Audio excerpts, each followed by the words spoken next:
Voilà, merci à vous qui nous suivez de partout. Nous vous saluons de partout, vous nous suivez, vous qui continuez de donner confiance. C'est votre émission, votre magazine, le panel, que vous aimez tant. Notre devoir est de vous accompagner en vous emportant. La bonne nouvelle est que nous continuons toujours à sonder, nous continuons toujours à creuser au plus profond pour savoir est-ce qu'un jour le peuple congolais se lèvera un certain matin et dire et voilà, j'ai occupé un espace quelconque et aujourd'hui je me réjouis de mon existence. Alors c'est pour dire la guerre à l'Est ne cesse de nous mettre à mal, déstabilise certains projets, déstabilise même, pourquoi pas les dire aussi, les développements de la République démocratique du Congo. Cela ne veut pas dire qu'on va ignorer les différentes forces amassées par le chef de l'État, Félix Antoine Tshisekedi Tshilombo, pour arriver à une solution idoine.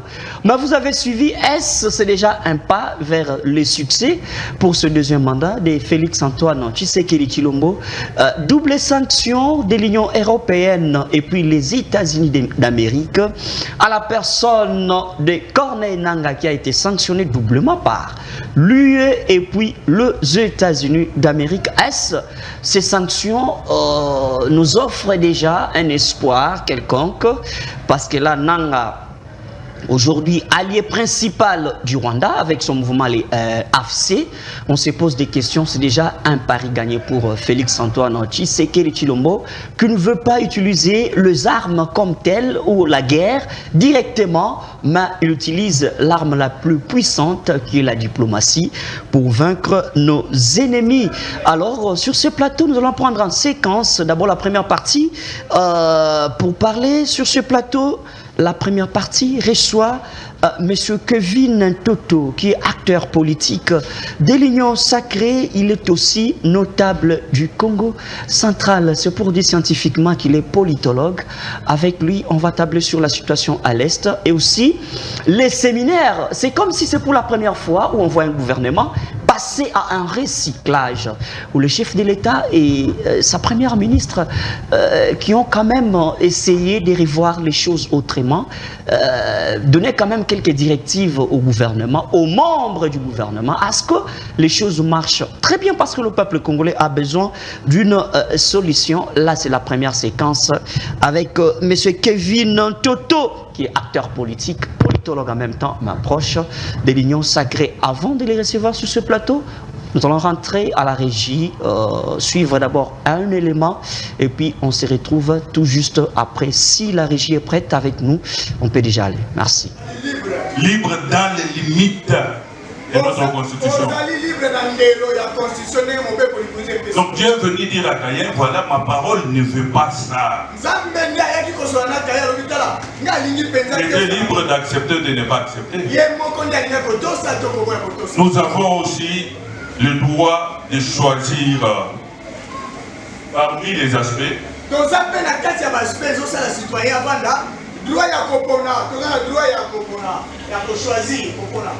Il y a le droit d'égalité.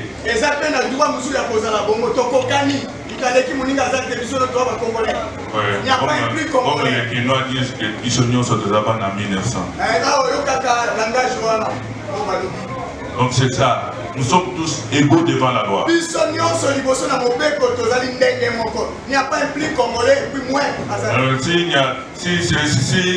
nous sommes égaux devant la loi, nous devons être tous jugés.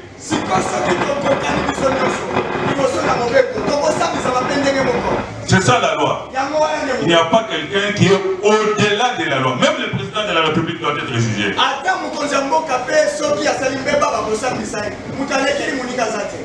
C'est ça. On ne parle pas de la politique, mais vous avez suivi ce que le ministre des Finances a fait. Mais puisqu'il a l'argent, la justice l'a libéré. Mais la population est où?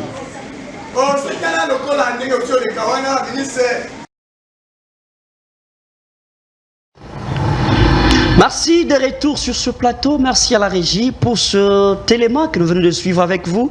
Là, vous avez suivi les mouvements ONG Plan, dirigé par son visionnaire, pasteur Prince Matondo Masanga. C'est avec lui. Vous avez suivi la conférence débat qui est autour de la thématique « Quelle citoyenneté pour un Congo émergent ?» Les mouvements Plan qui offrent des espaces, ça signifie que vous avez des formations gratuites en coupé-couture et puis auto-école. Vous voulez vous inscrire, alors appelez le 2 numéros affichés en bas de vos écrans pour prendre contact sur quelques précisions. Merci beaucoup. On reçoit sur ce plateau déjà pour la première séquence Monsieur Kevin Ntoto qui est acteur politique. Merci d'avoir répondu comme un présent à cette belle émission. Nous vous recevons avec beaucoup de succès. Merci, c'est moi d'ailleurs qui vous remercie davantage puisque vous m'accordez encore une fois de plus cette occasion de me retrouver devant nos téléspectateurs dans le cadre de cet exercice démocratique, celui d'exprimer nos opinions par rapport à la très bonne marche de notre pays et surtout de notre jeune démocratie. Très bien, merci beaucoup. Alors, monsieur Kevin, on va déjà prendre la première thématique ou le premier dossier. Alors que le ministre de la Justice, Constant Moutamba, ouvrait déjà les dossiers contre Corneille Nangaa avec ses complices, aussitôt aussi l'Union européenne et puis les États-Unis sanctionnent au même moment Corneille Nangaa. Est-ce que vous pensez que c'est un pari gagné pour Félix-Antoine Tshisekedi Tshilombo? Évidemment, c'est un pari gagné. C'est une victoire diplomatique parce que nous l'avons plusieurs fois souhaité que l'Union européenne et les États-Unis surtout s'ingèrent de ces problèmes pour qu'ils fassent un peu voir quelle est leur part de contribution dans les soutiens qu'ils ont pour le gouvernement congolais. Et ça, c'est un pari gagné, c'est une victoire diplomatique pour notre gouvernement et surtout pour le président de la République qui s'est vraiment démêlé et s'est vraiment sacrifié corps et âme pour que cette diplomatie soit un peu plus forte qu'aujourd'hui. Alors, sanctionner M. Nangaa, c'est déjà un pari gagné, comme vous le savez, puisque M. Nangaa est déjà dépourvu de tous ces moyens qui peuvent l'aider aujourd'hui à s'émouvoir, prétestant que ce mouvement a un soutien et une légitimité internationale. Tout ce qu'il essaye de laguer comme fausse idée autour des salons diplomatiques, soi-disant que chez nous, ici en République démocratique du Congo, il n'y a pas de démocratie, que notre gouvernement règne en tyran, mais c'est faux. La communauté internationale a compris que M. Nangaa, c'est juste un troubleur de la paix. C'est un messier qui est juste là pour maquiller la rapide minière, le pillage des mines et de nos richesses au niveau de l'Est et pouvoir déranger la quiétude de la population congolaise. Donc c'est vraiment une victoire et nous les saluons. Et les États-Unis et l'Union européenne ne doivent pas s'arrêter seulement à sanctionner Nangaa et son équipe. C'est ça le plus important. Ils doivent cette fois-ci pointer du doigt et arriver à sanctionner le Rwanda qui est instigateur et toutes ces multinationales qui sont derrière le Rwanda et les M23 par rapport à cette question de l'Est. Alors très bien, quand vous dites que l'Union européenne ou bien les États-Unis doivent aller encore plus loin en sanctionnant directement Kagame qui est l'acteur principal de ces atrocités à l'est du pays, mais la même Union européenne, les mêmes États-Unis ont été taxés d'être derrière Kagame d'une manière ou d'une autre. Comment vous croyez que quelqu'un qui vous présente double face et en même temps vous pensez qu'il peut vous apporter une solution? Mon frère, vous voyez, nous sommes dans un cadre diplomatique et dans la diplomatie, tout n'est pas dit. Ce sont les actions, les faits qui comptent en diplomatie. Donc, on n'a pas besoin, nous, ce que nous nous réjouissons, c'est que l'acte posé par les États-Unis et l'Union européenne, c'est ça qui compte en diplomatie. C'est déjà un pari gagné en notre faveur.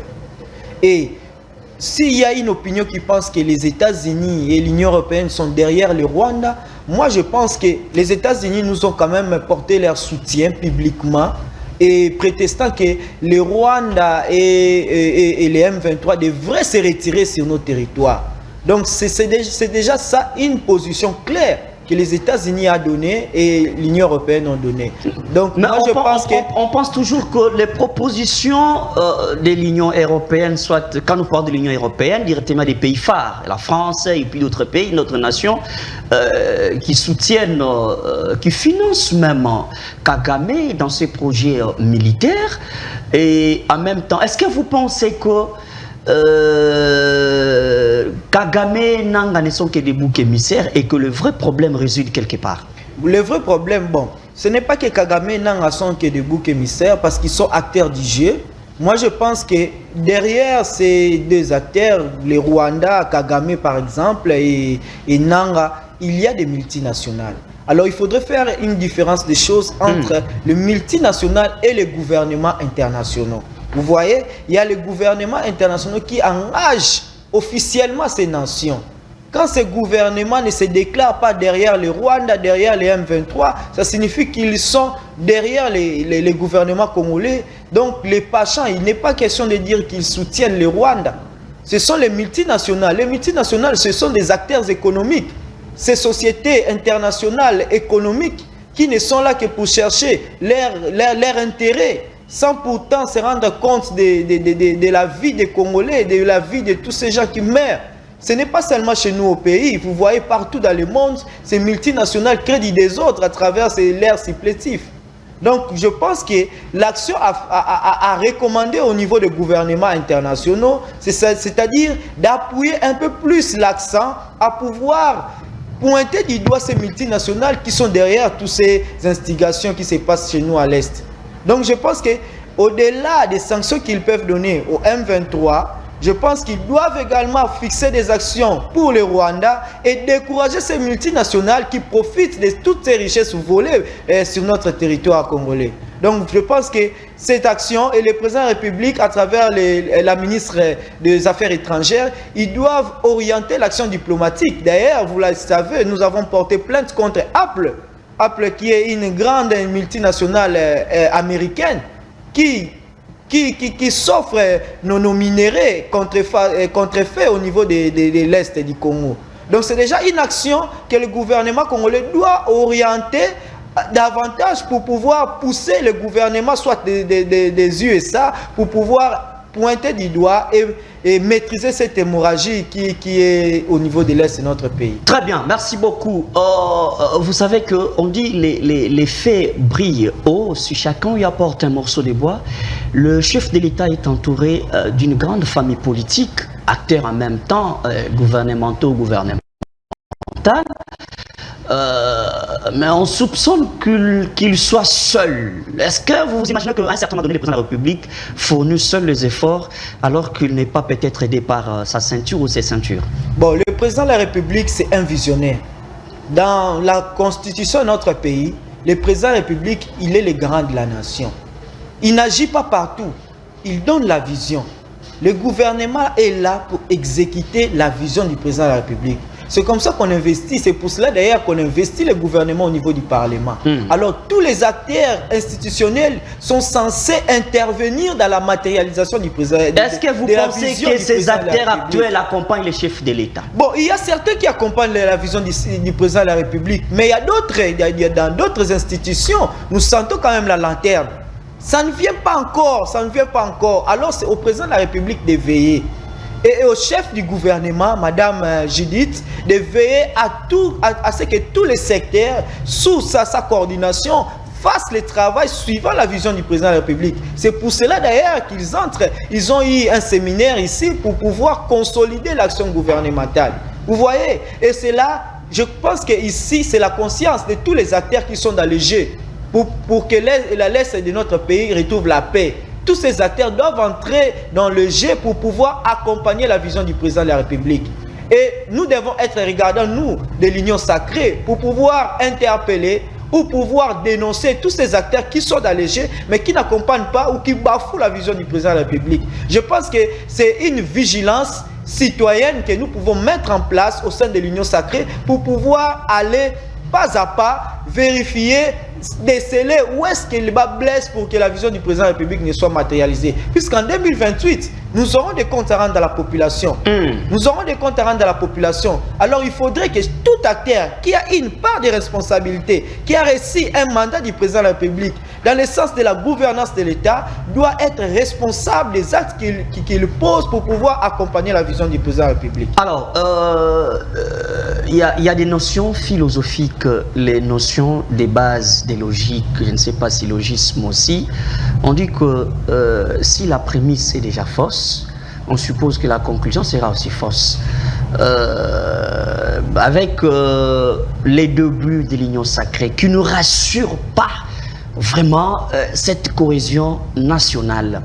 Est-ce que vous pensez qu'il faut continuer avec l'Union sacrée ou il faut pour le président de la République revoir les choses?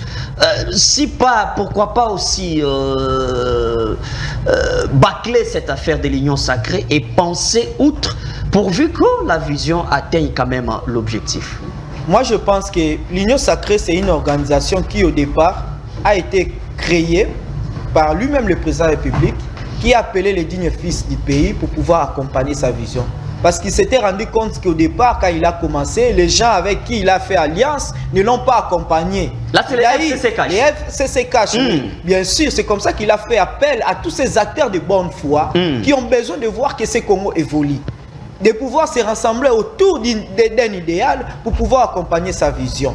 Et si aujourd'hui, nous remarquons qu'au sein de l'Union sacrée, il y a les bas blesses, c'est parce que les gens n'ont pas pu mettre en avant-plan la vision du président de la République. Ils ont cherché à mettre leurs intérêts. Mais il a les bâtons de commandement pour donner les directives. Non, mais écoutez... Comment il peut observer alors que c'est son mandat qui est bafoué? Non, mais le président de la République agit.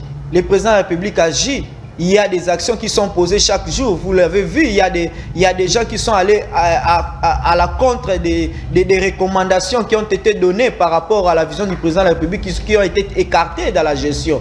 Vous l'avez vu, le gouvernement est récemment nommé, vous avez vu des nouvelles figures qui sont rentrées. Donc, dans ce sens-là, le président de la République, c'est un manager.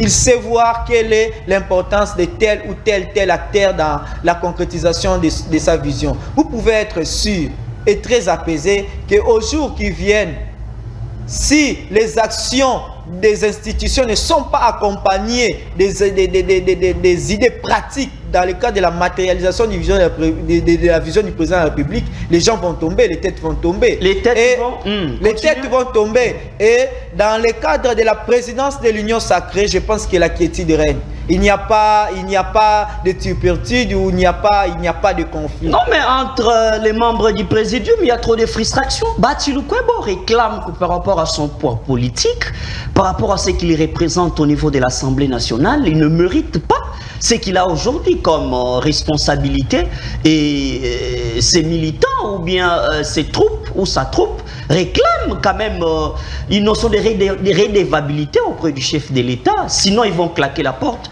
À la base, il y a des frustrations et vous voulez épargner ou bien dédouaner ces frustrations-là? Moi, personnellement, je ne constate pas des frustrations au niveau de l'Union sacrée. C'est d'ailleurs un partage équitable des responsabilités qui est fait au niveau de l'Union sacrée. Chaque regroupement politique ou parti politique a un quota selon son poids politique. Ça n'a pas été respecté. Vous avez vu 10 députés nationaux, un ministère, ça n'a pas été respecté. Les réclamations partent de part et d'autre. Là, c'est un cas qu'il faudrait voir un peu beaucoup plus de manière particulière, puisque vous voyez, l'entrée au sein du gouvernement est tributaire de beaucoup des indicateurs. Il ne suffit pas d'avoir un poids politique pour se retrouver au gouvernement.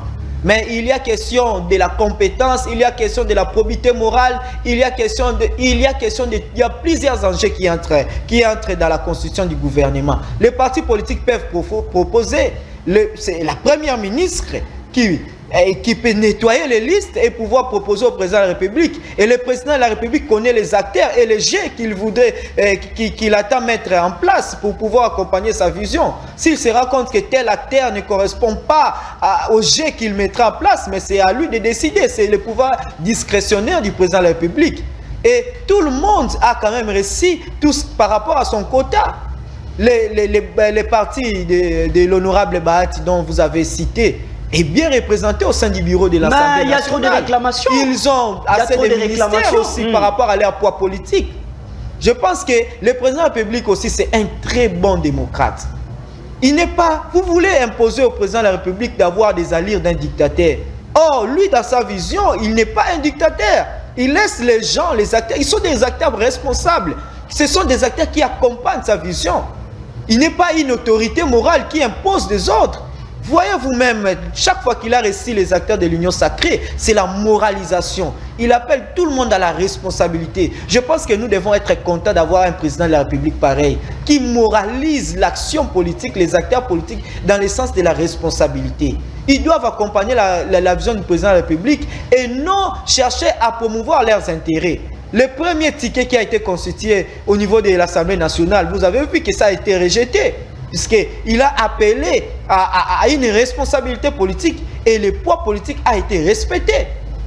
Et au niveau du Sénat aussi, bientôt nous aurons le bureau définitif. Vous verrez que le poids politique sera respecté. Là aussi, la cohésion au sein de l'Union sacrée sera aussi respectée. Ça cloche, je pense, vous êtes optimiste quand vous regardez ce qui se passe au sein de l'Union sacrée.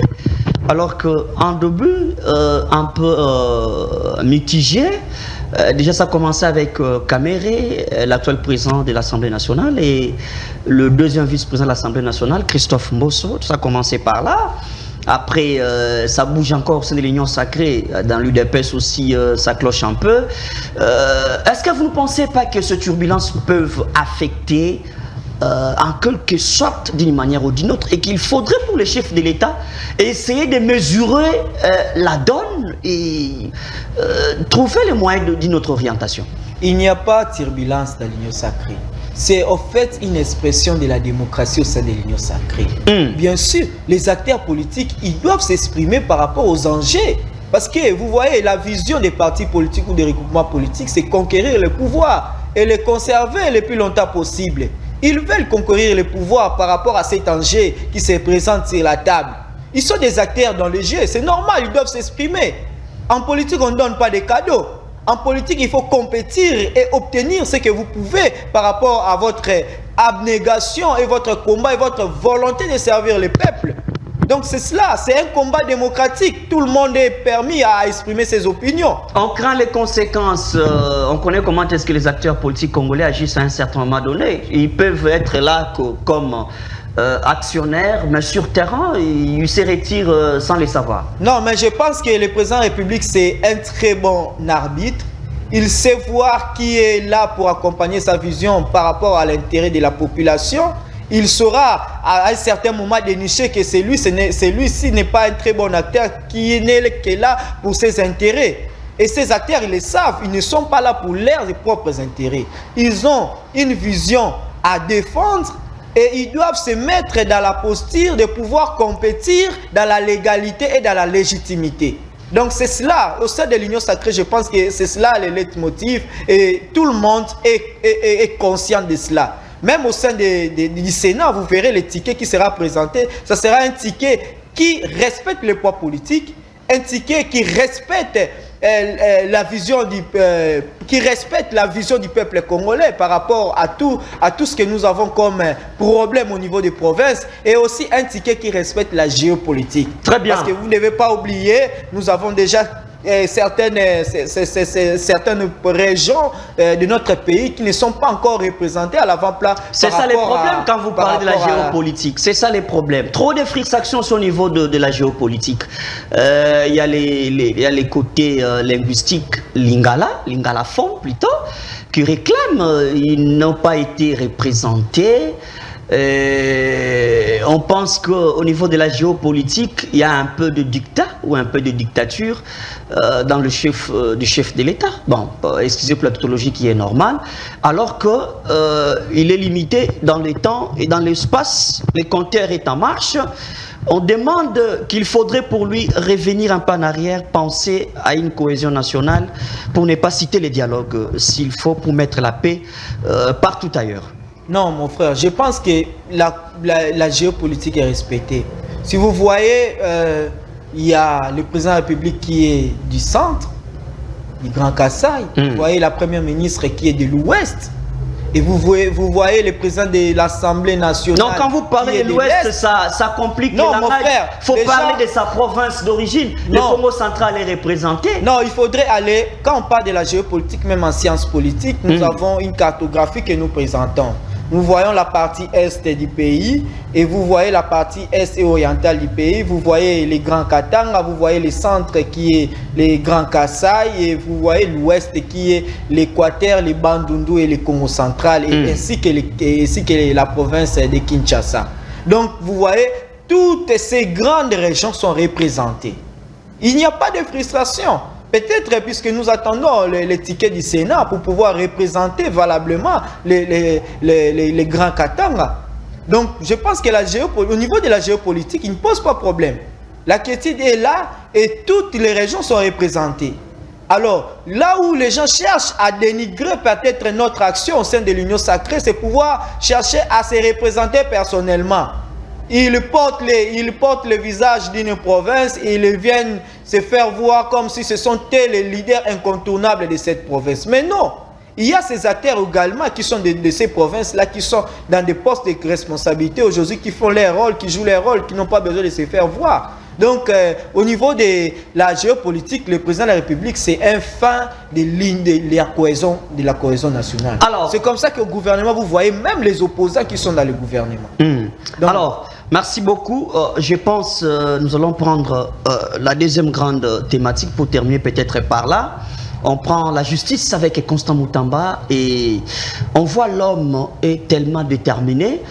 Alors qu'il est accusé, pas accusé comme tel, on soupçonne en lui ou on voit en lui, on sent dans lui l'essence d'Angouma du début. Il est motivé parce que c'est sa première fois d'avoir ce ministère, c'est sa première fois d'être au gouvernement peut-être. C'est à cela qu'il est motivé.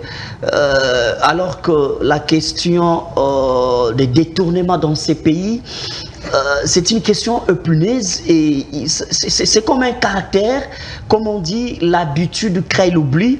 Aujourd'hui, la justice avec Constant Moutamba, on sent, mais on ne sait pas s'il va arriver, on ne sait pas si ça va aboutir.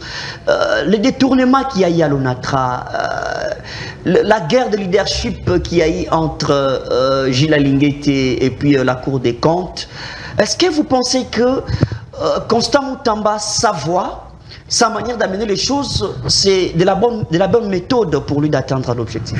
Moi, je pense que le casting que le président de la République a eu à faire par rapport à la personne de Constant Moutamba, de l'excellence Constant Moutamba, dans le ministère, par rapport au ministère de la Justice, est un très bon casting. Puisque d'aucuns l'accusent de populiste. Moi, je pense qu'il y a dans ces pays, il y a beaucoup de gens qui n'aiment pas les choses avancées. Et il y a trop de nez dans ces pays. Quand vous êtes là, vous faites les choses bien, on vous taxe de tous les mots. Et Constant Moutamba est en train de faire un travail remarquable. Et le président de la République lui-même en est conscient. Il a même dit tout haut. Il a dit, je voulais avoir ce messier dans ce secteur-là pour pouvoir redorer les blasons de la justice congolaise. Et il est fier de ce que fait le ministre Constant Moutamba. Vous voyez, il y a pas plus que hier, qu'on a eu à coffrer un détourneur des deniers publics. Et vous savez comment est-ce que cette situation est intervenue? Au moment où le gouvernement congolais est en train de régler la situation de l'ONATRA, il y a déjà dans le passé qui se sont arrangés à pouvoir condamner l'ONATRA à un montant de plus de 45 millions de dollars comme dette. Chaque fois que le gouvernement déboursera de l'argent pour pouvoir relancer l'ONATRA, et c'est tapera une part de lion parce qu'ils savent que l'ONATRA a l'air dette. Et c'est comme ça que par rapport à cela, ils ont pensé qu'il faudrait, comme le gouvernement est en train déjà de débourser l'argent pour pouvoir relancer l'ONATRA, pouvoir corrompre toutes ces personnes qui sont plus sur les bonnes voies pour pouvoir relancer l'ONATRA, pouvoir les corrompre. Ils sont allés corrompre les ministres de la Justice pour pouvoir les aider à recouvrer une prétendue dette que l'ONATRA leur doit. C'est comme ça qu'ils sont coffrés. Donc là, messieurs le ministre de la Justice, vous devez le savoir, vous aurez des combats. Puisque plusieurs personnes ne sont pas fiers de tout ce que vous faites comme action. On dit il va vite, condamner. Il va vite en besogne, alors que les dossiers de la justice doivent être traités d'une manière un peu... Non, mon frère. Vous savez, c'est serein, on doit sentir que... Non, mon frère, vous savez... Mais il va vite dans les déclarations, c'est l'illusion qu'on a cherché à mettre dans les têtes des Congolais. À croire que quand on vous donne, quand on vous confie une part de responsabilité, vous devez traîner les pas pour faire arriver les résultats. Nous avons besoin de leaders pragmatiques. On n'a pas besoin des acteurs politiques ou des responsables technocrates qui sont dans des bureaux, qui ne savent pas faire l'itinérance, qui ne savent pas trouver des solutions idoines par rapport aux problèmes qu'ils racontent quand ils entrent en fonction. Nous avons besoin de gens comme ça. À moins de 100 jours, il a eu à faire plusieurs actions. Qui, d'ailleurs, il y a plusieurs années passées, des ministres de justice n'ont pas pu faire. Vous savez que le ministre de la Justice a eu à mettre en place une commission qui est en train de traiter tous les problèmes de la justice, des injustices. Il y a même une escroquerie qui s'est passée ici dans la ville de Kinshasa, une affaire de Congo Business. C'est depuis 2021 que ce dossier a été bafoué au niveau de la justice, a été étouffé. Mais cette affaire aujourd'hui, à travers le ministre Constant Moutam, est en train de redorer l'espoir à toutes ces victimes qui ont été escroquées. Moi, je pense que les votre mot de la fin en même temps aussi, parce qu'on clôture déjà cette émission. Par rapport au moment de la fin, nous avons besoin des acteurs pragmatiques. Je vous prends l'exemple du gouverneur du Congo central. Vous avez déjà des acteurs. Oui. Vous demandez encore des acteurs pragmatiques. Non, mon frère. On a des acteurs, mais qui souvent tardent à réagir par rapport aux actions de la population. Je ne veux pas que vous puissiez vous contredire. Non, écoutez, à l'Union sacrée, tout va bien. Tout va bien. Ces questions, nous sommes dans un cadre de la conscientisation de tous ces acteurs qui ont ici la part des responsabilités d'une quelconque institution. Je vous prends l'exemple du gouverneur du Congo central, Grace Bilolo Maswangi. Mon frère, il a été investi, son gouvernement a été investi il n'y a même pas une semaine passée.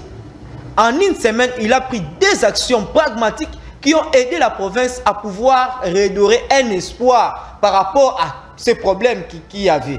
Vous avez le premier problème, la barge qui permet le déplacement de la population vers la contrée de Luozi était tombée en panne pendant plusieurs années.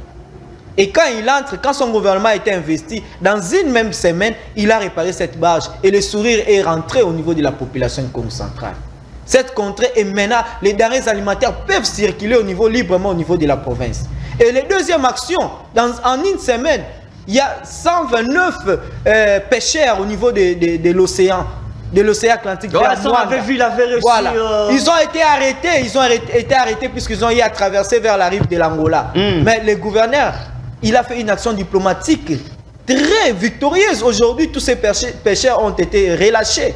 Donc, on a besoin de ces acteurs pragmatiques qui sont sur le terrain et qui trouvent les solutions par rapport aux problèmes de la population. Merci beaucoup, monsieur Kevin Ntoto. Je rappelle que vous êtes acteur politique de l'Union sacrée, politologue d'une manière un peu scientifique et puis notable du Congo central. Merci, ça a été pour nous un plaisir de vous recevoir sur ce plateau. Alors, merci à vous tous aussi. Nous vous demandons de ne pas nous quitter. On va prendre la deuxième séquence avec Jean-Patrick Moussenga, expert en questions sécuritaires et défense, président de l'ONG Viva, qui accompagne les victimes de guerre en RDC, chercheur indépendant en stratégie africaine. Ne nous quittez pas, ne zappez pas, nous restons après la séquence. Qui nous suivez de partout, mesdames et messieurs, voici le mouvement Plan ASBEL, une organisation non gouvernementale de développement créée par un groupe de pasteurs de la ville de Kinshasa sur l'initiative de son président, le pasteur Prince Matondo, de la théologie nationale évangélique de libération. Le mouvement Plan ASBEL, sous le leadership du président Prince Matondo, lutte contre la pauvreté, assure la promotion d'une citoyenneté, prône le respect dû aux autorités, la lutte contre les antivaleurs, le phénomène Colonna et l'auto-prise en charge de personnes en situation précaire.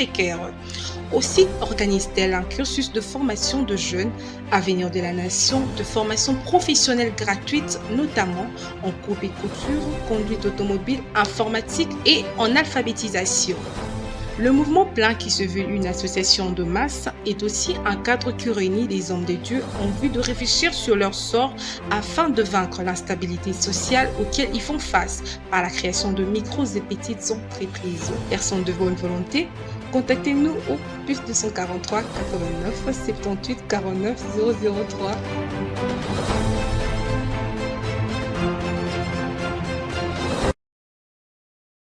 Merci, de retour sur ce plateau pour terminer avec la deuxième séquence avec M. Jean-Patrick Moussenga, qui est expert en questions sécuritaires et défense, président de l'ONG Avovig, qui accompagne les victimes des guerres en République démocratique du Congo. Il est en même temps chercheur indépendant en stratégie africaine, en Afrique. Oui. Ah, très bien, merci beaucoup. Avec lui, on va développer quelques questions d'actualité. Nous l'avons déjà dit, ça reste le même. Vous avez suivi les doubles sanctions de Corneille Nangaa et ses complices, et même les procès déjà ouverts par le ministre de la Justice, alors que ces procès étaient encore au début. Directement aussi les États-Unis et puis l'Union européenne qui agissent contre la personne de Corneille Nangaa. Est-ce que c'est un pari gagné pour le président de la République démocratique du Congo avec sa troupe qui concerne ce deuxième mandat? Ce sont des questions qu'on va traiter avec M. Jean-Patrick Moussenga. Je vous dis merci d'avoir répondu présent à cette émission. C'est plutôt moi qui vous remercie d'avoir fait confiance en moi pour que nous puissions apporter notre petite expertise aux fidèles de votre émission, mais aussi à tous les Congolais qui voudraient bien connaître quelque chose. Très bien, merci beaucoup. Alors, au-delà de ça, vous avez quand même aussi, avant qu'on entre dans la profondeur, vous avez quand même l'idée de ce qui se passe au sein de l'UDPS, parce que au-delà de tout, vous venez quand même de cette école de Etienne Tshisekedi, bien qu'aujourd'hui vous soyez plus attaché au panafricanisme, tout ça.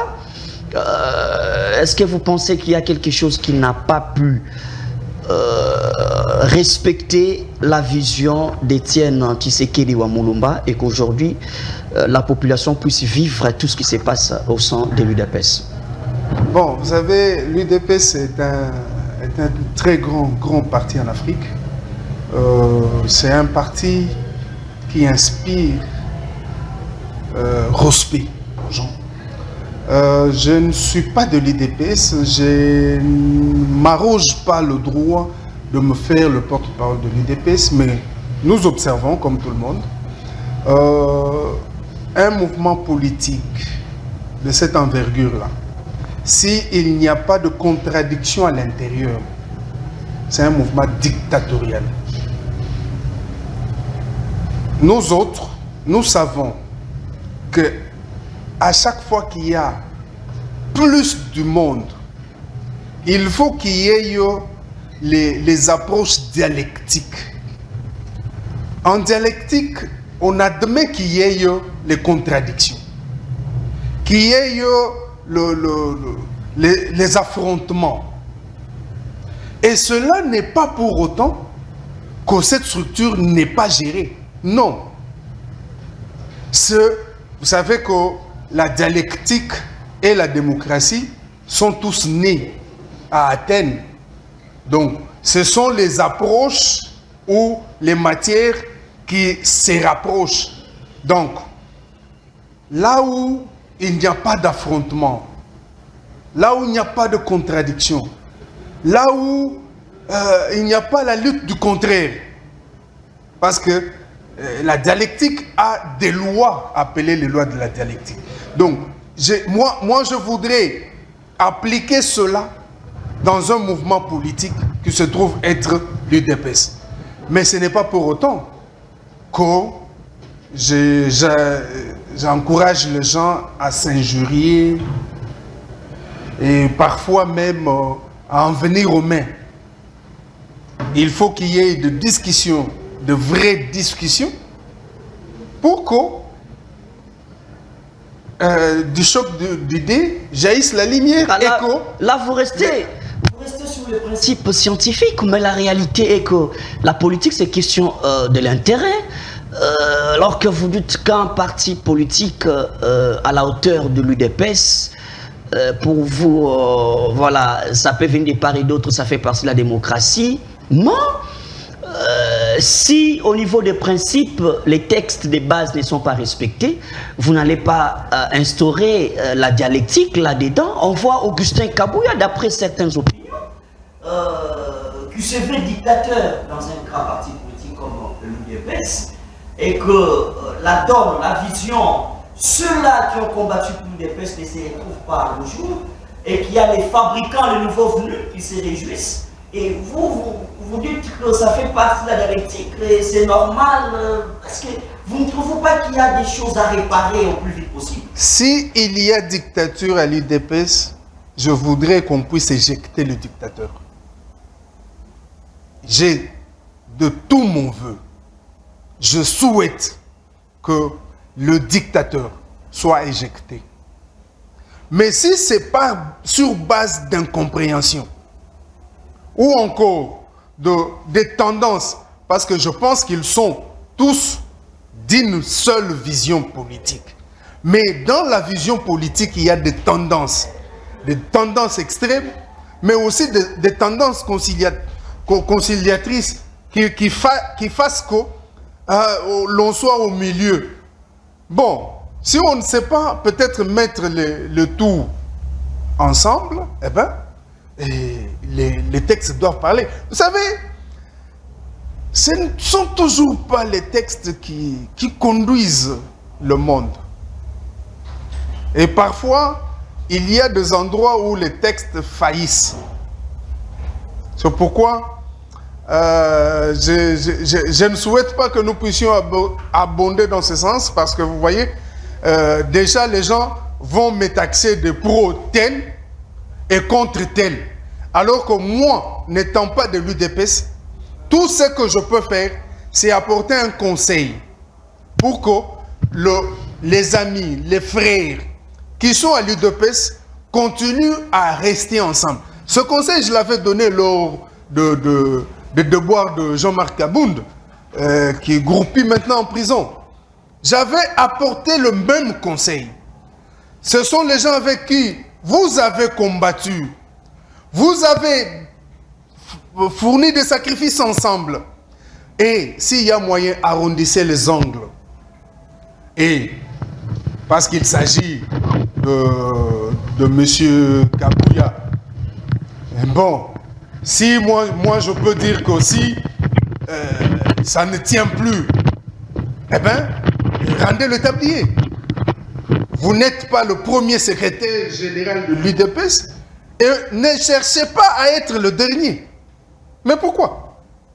Il a fait son temps. Il a fait que l'UDPS réélise le chef de l'État au second mandat. Il a rendu l'UDPS tel qu'elle est maintenant. Ça veut dire, avec Kabouya, l'UDPS a fait une marche, ou quelque part.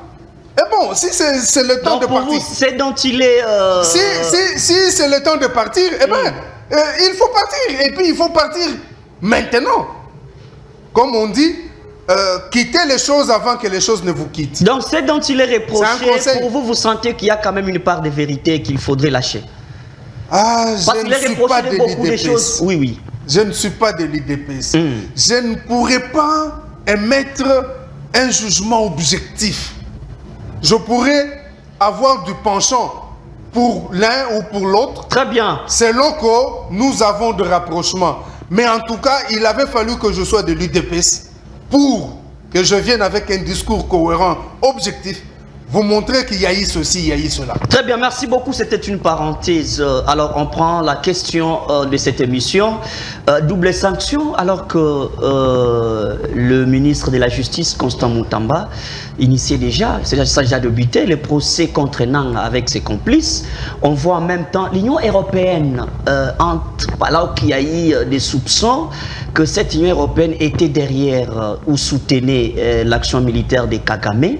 Aujourd'hui, cette Union européenne sanctionnée Corneille Nangaa et puis les États-Unis qui s'est prononcé aussi en sanctionnant Corneille Nangaa. Est-ce que vous pensez que c'est un pari gagné pour la diplomatie du président de la République, Félix-Antoine Tshisekedi Tshilombo, ou soit ce n'est qu'un bouc émissaire et qu'on cherche à habiller la vérité là où elle se cache? De toutes les façons, on ne gagne pas le combat avant la fin. mais c'est un avantage sur l'adversaire. Je tiens à féliciter l'excellence Constant Moutamba, ministre de la Justice, pour ce tonus, ce son jeune qu'il vient apporter. C'est un humain, il aura ses erreurs. Mais moi, je souhaite mieux qu'on voit plus ce qu'il apporte, le son jeune qu'il apporte dans l'administration de la justice de mon pays. Constant Moutamba a pris ce courage, bien après beaucoup de gens.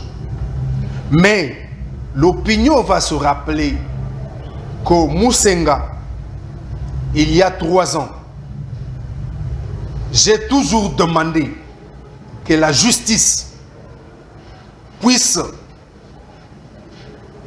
procéder au procès, excusez si c'est une redondance, condamner tous ceux qui ont endeuillé la RDC, même à titre posthume, même rétroagissant, que la justice procède à des condamnations et à des sanctions. Lorsque maintenant, figurez-vous que nous avons des gens que nous-mêmes nous avons décrétés terroristes. Mais les terroristes, il faut les condamner. Et il faut mettre leur tête à prix. Ce n'est pas une pratique nouvelle. Ben Laden, après le procès, il avait été condamné. Sa tête avait été mise à prix. Et ça s'est fait comme ça dans des pays sérieux. J'ai demandé qu'il y ait même un procès contre M. Kagame. On va dire, mais comment la RDC peut condamner un président de notre pays? Mais oui, le président de notre pays est venu tuer chez nous. C'est notre justice qui doit d'abord commencer avec ça, avant de voir la justice internationale. Et d'ailleurs, je ne sais même pas si cette justice internationale... Il n'y a pas excès des ailes s'il faut aller jusqu'à ce niveau-là. Moutamba a prouvé que c'est un vrai juriste. Moutamba a prouvé qu'il n'a pas fait les études de petites culottes comme les autres juristes. Il montre que la RDC peut se relever à partir de sa justice. Aujourd'hui, il a pris tout son courage. Il a demandé que tous les faits militaires et associés puissent être déjà saisis par la cour militaire. Et c'est ce qui s'est fait. Le procès avait été ouvert et on a remis ça, je pense, pour 2 semaines ou 1 semaine. Oui, oui. Je demande à ce que tout le Congolais pris de paix assiste à ce procès. Et cela peut relever notre dignité. Comment est-ce qu'on vient, on pille chez nous? Nous ne disons rien. Nous pouvons claironner dans des chaînes de télévision. Mais est-ce que nous avons un acte judiciaire qui peut nous permettre d'aller en action? Il n'y en avait pas.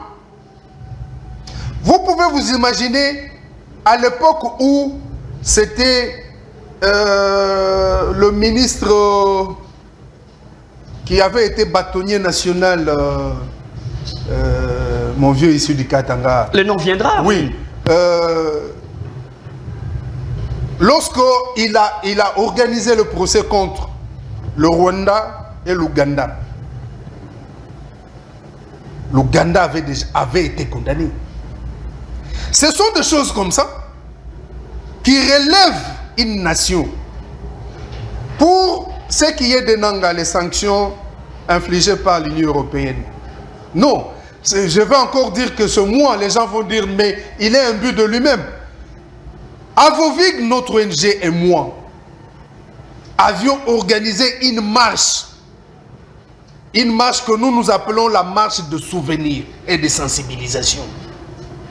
Nous sommes allés à l'Union européenne avec un mémo dans lequel c'était le 10 mai, le 10 juin, le dernier jour de la guerre des 6 jours de Kisangani.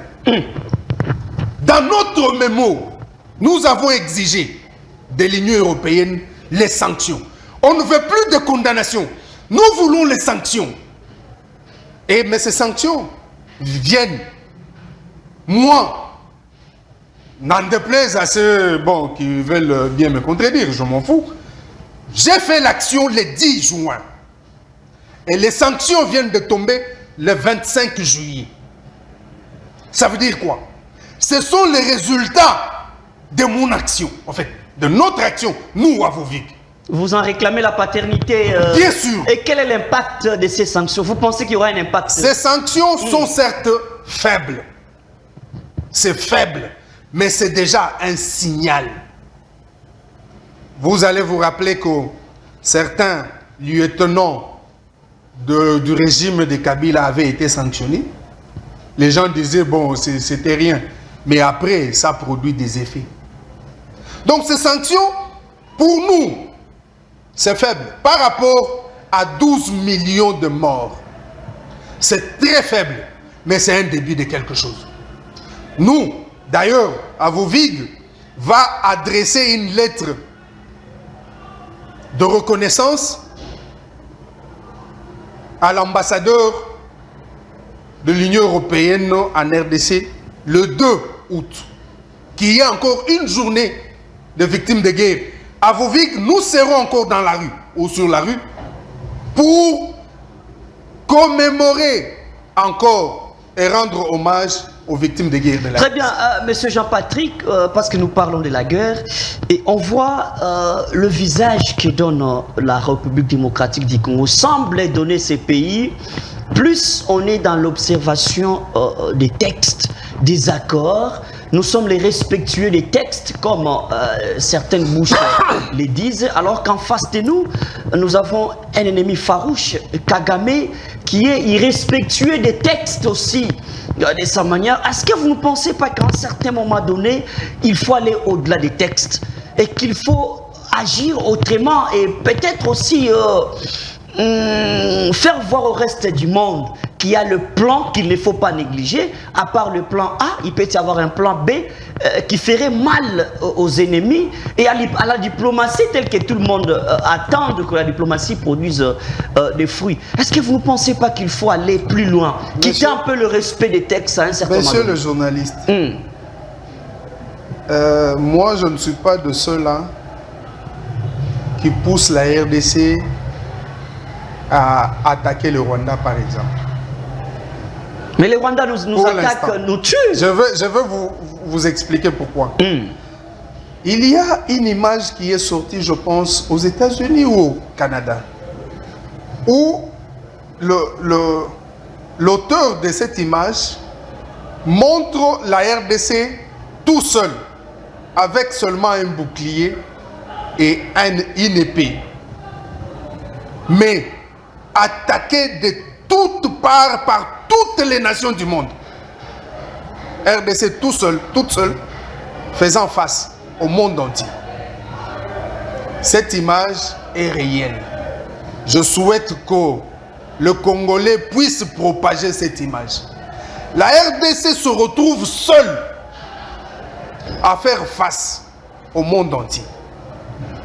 Si l'on n'est pas stratège, comme Tshisekedi, la RDC va éclater comme Yougoslavie. Il faut être un vrai metteur en scène, un vrai architecte pour gérer l'affaire de la RDC. Parce que la moindre erreur sera l'unique, sera la première et la dernière. Et le Congo n'existera plus. Quel peut être... Et pour ça, j'en viens pour vous montrer que aujourd'hui, il y a eu, il y a 2 jours, une ordonnance présidentielle revoquant un coordonnateur de PDDRCS. Les gens n'ont pas compris cette affaire. Lorsqu'on a créé PDDRCS, on a donné ça à un pro-rwandais, Tony Tambwe. Avovig est monté au créneau Nous avons écrit au chef de l'État pour lui dire que Tamboué, c'est un ennemi du Congo. Si c'est pour relever les communautés congolaises, elles ne pourront pas être relevées avec Tony Tamboué. Nous avons écrit à l'ANER, nous avons écrit pour demander que Tony Tamboué puisse partir. Et nous avons fait du bruit autour de ça pendant 1 année et demie. Tony Tamboué est parti. Celui qu'on venait de nommer, M. Labbé, quand j'ai scruté son CV, je compris que c'était un homme intelligent. Mais il est aussi pro-rwandais. Dans une agence ou une coordination comme celle-là, on ne devrait pas mettre quelqu'un comme lui. Est-ce que... Et après, pour en arriver là où... Après, le Rwandais, nous savons comment il fonctionne. Vous allez vous souvenir de la situation de Minembwe. Les gens se sont retrouvés à Minembwe pour une autre raison. Mais sur place, ils se sont vus devant la prise de fonction ou de quoi de la commune rurale de Minembwe. Monsieur Labbé a demandé l'autorisation pour aller à Kampala. Ce n'était pas une négociation entre la RDC et le M23. Ça devait être le RCA, le Sud-Soudan, l'Ouganda et la RDC pour les faits communs qui sont le désarmement, la démobilisation et la réinsertion. Parce que eux tous ont été touchés par les trucs de LRA avec les Joseph Kony et les autres. Et quand il arrive, il se retrouve devant les gens pour négocier avec M23. Alors qu'on a dit, on ne négocie pas avec les terroristes. Mais et voilà. Il est sous tutelle d'un ministère, c'est le ministère de la Défense. Oui, il faut le ministère. Il avait demandé l'autorisation. On lui a fait une feuille de route. Voilà. Et c'était correct. Pas pour aller négocier. Mais pour parler de la démobilisation et de réinsertion des anciens combattants. Je ne sais pas. La déviation vient du coordonnateur et non du ministre de la Défense. La déviation vient des Rwandais qui ont concocté cette tragédie. Ce sont eux. C'est comme le Roubaix, on l'avait fait avec les trucs de Minembwe. Il y a eu des gens qui se sont retrouvés là-bas sans savoir pourquoi ils étaient là. Donc, pour ce qui est